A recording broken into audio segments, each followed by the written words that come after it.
Gregsbeerreview today. Let's take a walk and go see what's in the fridge today.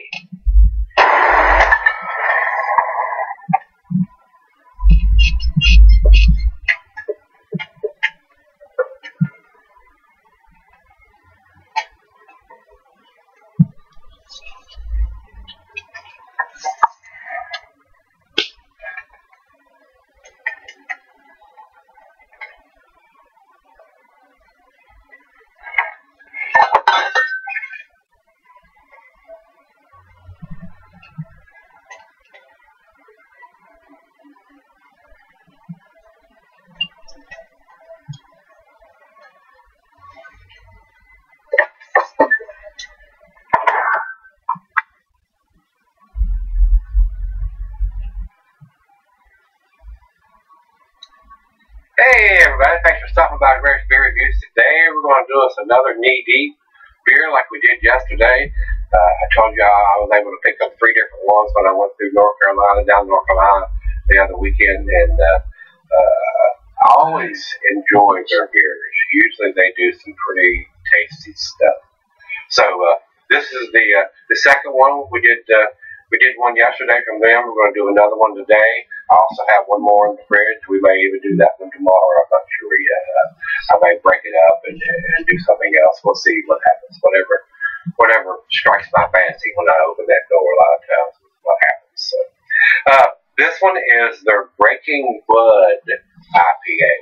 And on the front of this one, it's got a, I don't know what this demon is supposed to be. Some green-looking monster and some kind of white jumpsuit. I don't know what this creature is supposed to be on the front. It's got a glass of beer. It says Breaking Bud.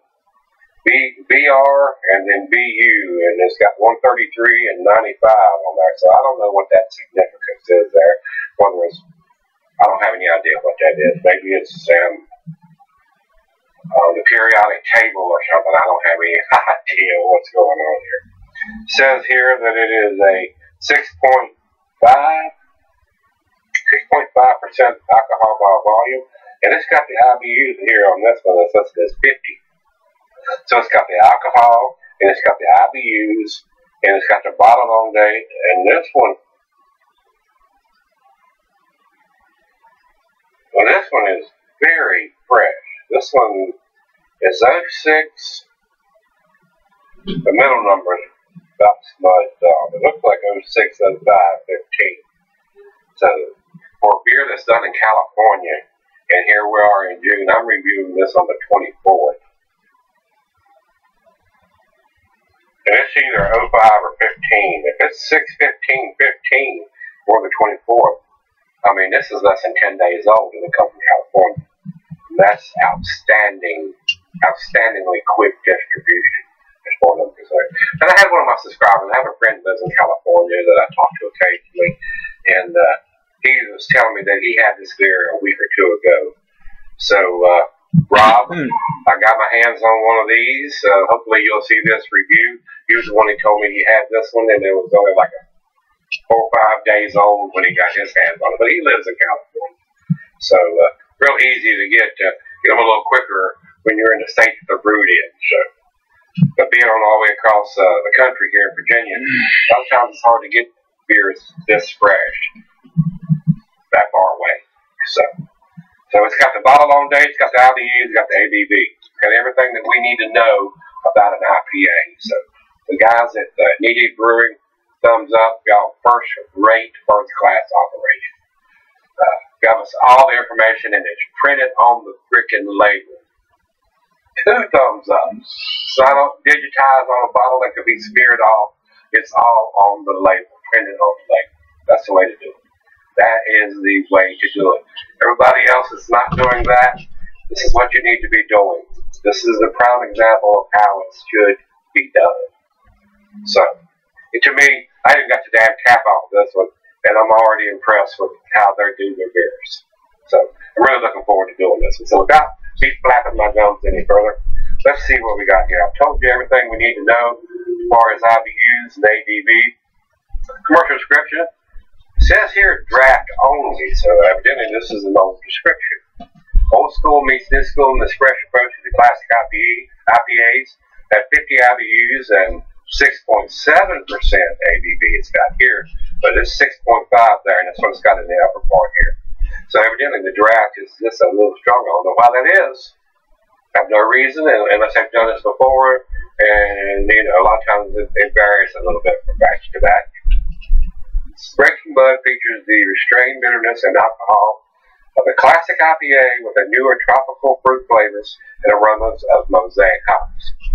Also in the hop mix are Simcoe, one of my favorites, and CTZ. That's probably a new proprietary type hop that hasn't been named yet, or if it is, I've not seen it. Creating layers of mango, passion fruit, pine, and dank. A malt bill with a pinch of crystal malt and a hefty dose of flaked wheat. So it's got some wheat in here. Keeps the beer crisp while adding flavor complexity. Cheers to the past, present, and future. So, over to the food pairing. It's going to be your typical IPA food pairing. The cuisine is occurring in the top. Cheeses are peppery, Monterey pepper jack, sharp, blue, cheddar. Your more pungent cheeses, gorgonzola, Limburger. And the meat for this is going to be fish, shellfish, poultry, salmon, and I'm going to add grilled meat like I always do, because I love stuff off the grill with a nice tasty IPA. Glass right pint back in Nonic tumbler mug style of Sidell. I'm using my favorite beer glass, the Sovereign beer glass, and my damn good buddy, Mr. Paris, sent me. Haven't heard from him in a while. I hope he's doing okay. So, Paris, if you see this, give me a shout. Let me know how you doing, buddy. Says it's not recommended for extended cellaring, just like all IPAs. Drink them especially you can get your grubby little hands on them like I do. I don't sell these beers. The only way I'm going to find an old one that I've had for a while, it gets pushed back in the back of the fridge, it gets covered up, and I don't remember or don't see it being back there. I usually try to do these pretty damn quick, within a week or two of getting my hands on them. So, I don't think there's anything else we need to talk about, so let's get this thing in the glass. Yeah.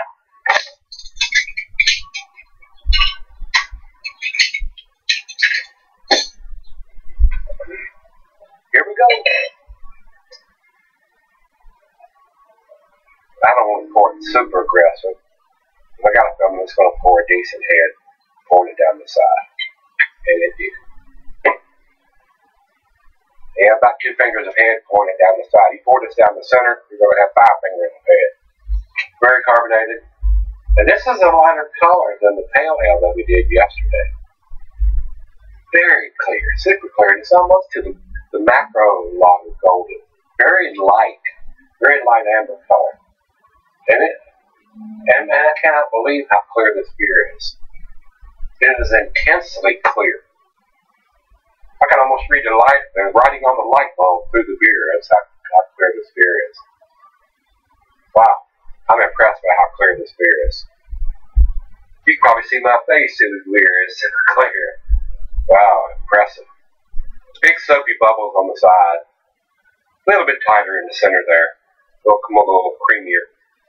But they're big soapy bubbles around the outside there from that bowl. So let's get a nose on it and see what we got here. Being done this month, I expect this to be super awesome. Oh, different smell. Very different smell. Evidently the CTZ hops that they've used in this is blending it, because I know what Simcoe smells like. And what else does it say here? Simcoe, back up with the Mosaic, Simcoe, and CTZ. I know what Mosaic and Simcoe are like, but CTZ is throwing me off on the nose here. That's giving it such a dank smell. Citrusiness there, but the CTZ hops are throwing me for a loop here. It's almost got like it's got a peppery smell to me. I'm getting some floral hops there, but very unlike the typical Simcoe hops. This is only for a loop, guys. Very interesting aroma. Let's give it a taste, see what it tastes like. Cheers.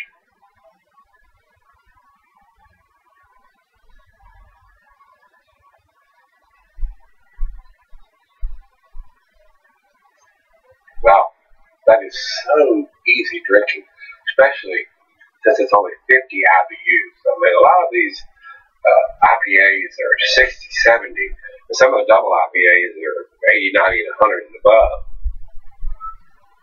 Very easy drinking.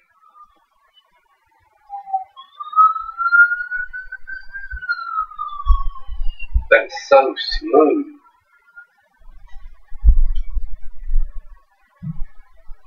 That's almost unheard of smooth for an IPA. This drinks like a pale ale.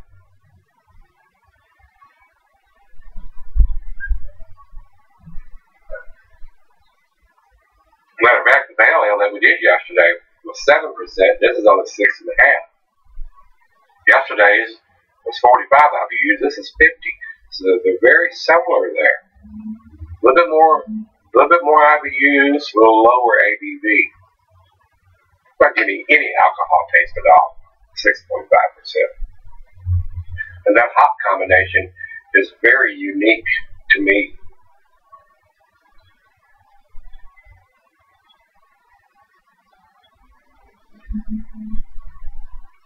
Wow.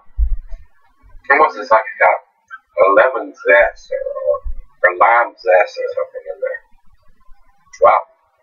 Very nice. Very different to me. I can sit here and drink all of it right in front of me. It's so tasty.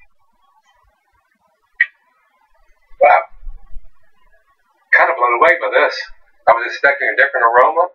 I was expecting a little different taste than what I'm getting, but what I am getting is pretty pleasant.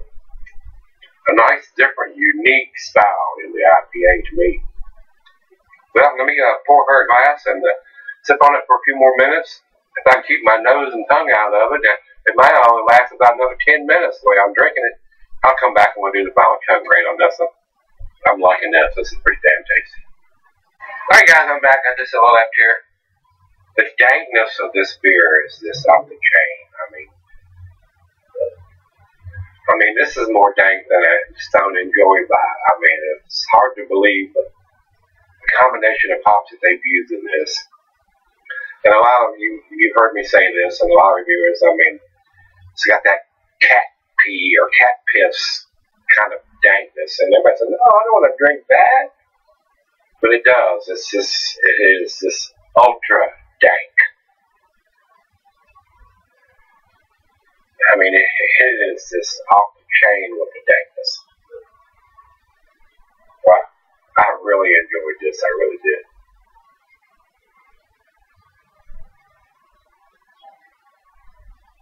It still has your typical IPA qualities with the pine and the grapefruit and the pineapple.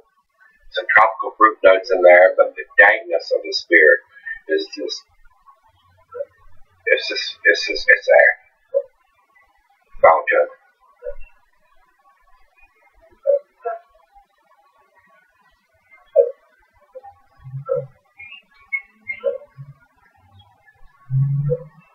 Wow.